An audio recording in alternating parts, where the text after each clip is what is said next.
नमस्ते दोस्तों, welcome back to the Shreyas Entertainment box.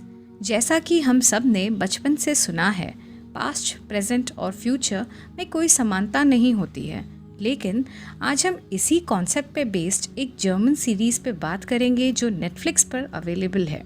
Series का नाम है डार्क, जिसकी IMDb पर रेटिंग है 8.8। ये अभी तक की काफ़ी ट्रेंडिंग सीरीज़ रह चुकी है नेटफ्लिक्स पर और कंफ्यूजिंग भी। इस सीरीज़ को समझ पाना थोड़ा मुश्किल है, लेकिन मैं अपनी तरफ से कोशिश करूँगी कि मैं सिंपल तरीके से समझा सकूँ। आप सभी मुझे इंस्टाग्राम और फेसबुक पेज पर भी फॉलो कर सकते हैं, लिंक मेंशन्ड है डिस्क्रिप्शन बॉक्स में। तो अब आज के वीडियो पर बात करते हैं। सीरीज़ में मोस्टली 3 टाइमलाइंस दिखाई गई है, 1953, 1986 एंड 2019। सीरीज़ में बताया गया है टाइम लीनियर नहीं है, यानी कि टाइम एक सर्कल की तरह है। इसका मतलब ये कि आपका आज, कल और परसों कनेक्टेड है। तो सबसे पहले हम जान लेते हैं सीरीज़ के कुछ इम्पॉर्टेंट कैरेक्टर्स के बारे में। सबसे पहली फैमिली है नील्सन फैमिली, जिसमें 5 लोग हैं। पिता का नाम उल्रिक, माँ का नाम कैथरीना और उनके 3 बच्चे मार्था, मैग्नस और सबसे छोटा बेटा मिक्कल। दूसरी फैमिली है कैनवॉल्ड फैमिली, जिसमें 4 लोग हैं। पिता माइकल, माँ का नाम हैना और एक बेटा है जिसका नाम है जोनस, और माइकल की माँ का नाम है आइनिस। एपिसोड के शुरुआत में हम देखते हैं माइकल कैनवॉल्ड को, जो फांसी लगाकर खुद की जान ले लेते हैं। वो एक लेटर छोड़ जाते हैं जिस पर लिखा था इसे 4 नवंबर को रात के 10:13 के बाद ही खोला जाए। ये लेटर माइकल की माँ आइनिस के पास था, जो उस लेटर को खोलने का इंतज़ार कर रही थी। जोनस अपने पिता के गुजर जाने के बाद काफ़ी डिस्टर्ब हो गया था और अपना स्कूल भी अटेंड नहीं कर रहा था, इसलिए एक थेरेपिस्ट से कंसल्ट करता है और कुछ महीनों बाद वो ठीक महसूस करता है। लेकिन जोनस कहता है उसे अपने पिता के सपने आते रहते हैं। जोनस की माँ का अफेयर चल रहा था उल्रिक के साथ, लेकिन इस बारे में उसकी फैमिली को कोई खबर नहीं थी। जोनस कई दिनों बाद स्कूल जाता है और वहाँ उसका बेस्ट फ्रेंड बार्थोस टाइडमन उसका वेलकम करता है। सीरीज़ में टाइडमन फैमिली भी काफ़ी इम्पॉर्टेंट है, जिसके बारे में आपको आगे जाकर पता चल जाएगा। बार्थोस मार्था नील्सन का बॉयफ्रेंड है, लेकिन जोनस और मार्था को देखकर लग रहा था कि शायद ये दोनों के बीच पहले कोई कनेक्शन रहा होगा। स्कूल की प्रिंसिपल हैं कैथरीना नील्सन। वो सभी बच्चों को असेंबली के समय पूछती हैं एक एरिक नाम के स्टूडेंट के बारे में, जो 13 दिनों से लापता है, कि उनमें से कोई भी उसके बारे में कोई कुछ जानता हो तो उन्हें आकर बता दे। एरिक के केस पर उल्रिक उसे खोजने का काम कर रहे थे। उल्रिक एक पुलिस ऑफिसर हैं और वो अपनी सीनियर ऑफिसर शार्लेट डॉपलर के साथ काम कर रहे थे।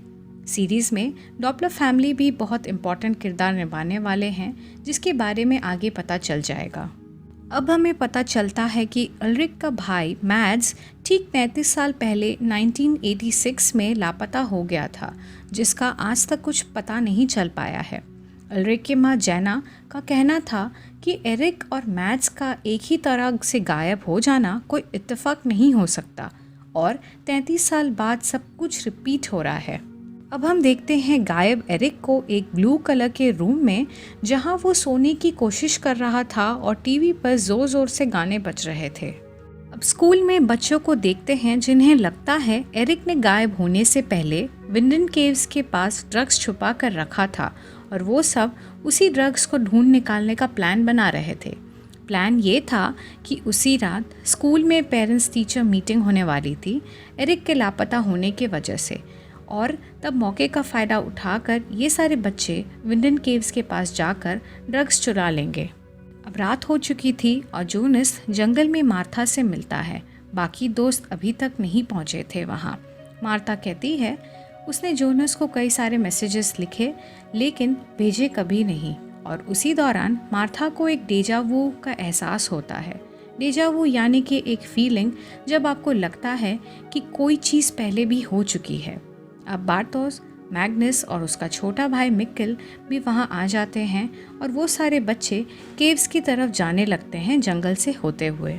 स्कूल में पेरेंट्स टीचर मीटिंग चल रही थी और पुलिस चीफ शार्लेट डॉपलर कहती हैं कि अभी तक एरिक के केस में कोई नई बात पता नहीं चल पाई है। कैथरीना कहती हैं कि हम स्कूल की सिक्योरिटी को बढ़ाने की कोशिश करेंगे। रेजिना टाइटमैन कहती है कि एरिक बस गायब हुआ है और हो सकता है कि वो अपनी मर्जी से कहीं चला गया हो, और ये भी कहती है कि विंडन में आज तक ज़्यादा क्राइम नहीं हुए हैं और वो नहीं चाहती कि इन सब चीज़ों का असर उसके होटल के बिजनेस पर पड़े। मीटिंग के बीच अचानक एक बूढ़े आदमी आ जाते हैं जो शार्लेट डॉपलर के फादर इन लॉ हैं। उनका नाम है हेल्गे डॉपलर। वो बार बार एक ही बात बड़बड़ा रहे हैं कि ये सब दोबारा होने वाला है। हेल्गे ओल्ड एज होम में रहते हैं पर किसी तरह से भागकर स्कूल में आ गए थे। अब सारे बच्चे विंडन केव्स के पास पहुंच जाते हैं, फिर छुपाए हुए ड्रग्स को ढूंढने की कोशिश करते हैं, पर तब फ्रांसिस्का डॉपलर वहां आ जाती हैं, जो पुलिस चीफ शार्लेट डॉपलर की बेटी है। फ्रांसिस्का कहती है, तुम मुझसे ये ड्रग्स खरीद लो, मैं सस्ते में बेच सकती हूँ। लेकिन बार्टोस उसे धक्का मारकर ड्रग्स का पैकेट उससे छीन लेता है। केव्स के अंदर से कुछ आवाज़ आने लगती है और लगता है जंगल में कोई और भी मौजूद है। उन सभी के हाथों में जो फ्लैशलाइट्स थी वो जलने बुझने लगती है और डर के मारे सारे बच्चे वहाँ से भागने लगते हैं। जोनस मिकेल के साथ भाग रहा था और अचानक वो नीचे गिर जाता है। उठने के बाद वो अपने मरे हुए पिता को देखता है जो काले रंग के टार से लथपथ थे। जोनस भागते भागते अपने बाकी दोस्तों के पास पहुंचता है। तब उन सभी को ध्यान आता है ग्रुप का सबसे छोटा बच्चा मिकेल गायब हो चुका है। स्कूल में अब मीटिंग भी चालू थी और सभी के फ़ोन पर एक साथ खबर मिलती है मिकेल के गायब होने की। उन सभी बच्चों के पेरेंट्स वहां पहुंच जाते हैं और पुलिस टीम भी वहां पहुंच जाती है। एल्रिक अपने बेटे के गायब होने की खबर सुनते ही परेशान हो जाते हैं और केव्स के तरफ भागते हैं उसे ढूंढने के लिए। अब हम आइनेस कैनवॉल को देखते हैं और वो उसके बेटे माइकल के लिखे हुए लेटर को खोलने जा रही थी, क्योंकि आज 4 नवंबर था। 10:13 के बाद आइनेस उस लेटर को पढ़ती हैं और कुछ ही देर बाद रोने लगती हैं। अगले दिन सुबह पूरी पुलिस फोर्स मिकेल की तलाश में जंगल की तरफ जाती है और उन्हें वहां एक बच्चे की लाश मिलती है। अल्रिक डरते हुए उस बच्चे की लाश को देखते हैं, लेकिन उन्हें राहत मिलती है कि वो लाश उनके बेटे मिकेल की नहीं थी। लाश की आंखें और कान पूरी तरह जल चुके थे और उसके पास एक 1980s के समय का वॉकमैन भी मिला था और इस बच्चे के कपड़े भी बिल्कुल 80s के समय के लग रहे थे। अब हम वापस देखते हैं उस ब्लू कलर वाले रूम को जहां पर एरिक को रखा गया है। एक आदमी जो हुडी पहने हुए है एरिक को मुंह को बांध देता है एक कपड़े से। उसे एक चेयर पर बैठाया जाता है जो एक मशीन से कनेक्टेड है। एरिक को एक लॉकेट भी पहनाया जाता है जिसमें एक कॉइन है और मशीन चालू करने के बाद एरिक के आँखें और कान कवर कर दिया जाता है। देखकर लग रहा था कि वो आदमी एरिक पर कोई एक्सपेरिमेंट कर रहा था और ये एपिसोड यहीं ख़त्म हो जाता है। तो दोस्तों, thanks for watching my video. I hope ये सीरीज़ का पहला एपिसोड आप सभी को पसंद आया होगा। हम जल्द मिलेंगे अगले एपिसोड के साथ। तब तक के लिए stay tune and don't forget to like, subscribe and share. Bye bye.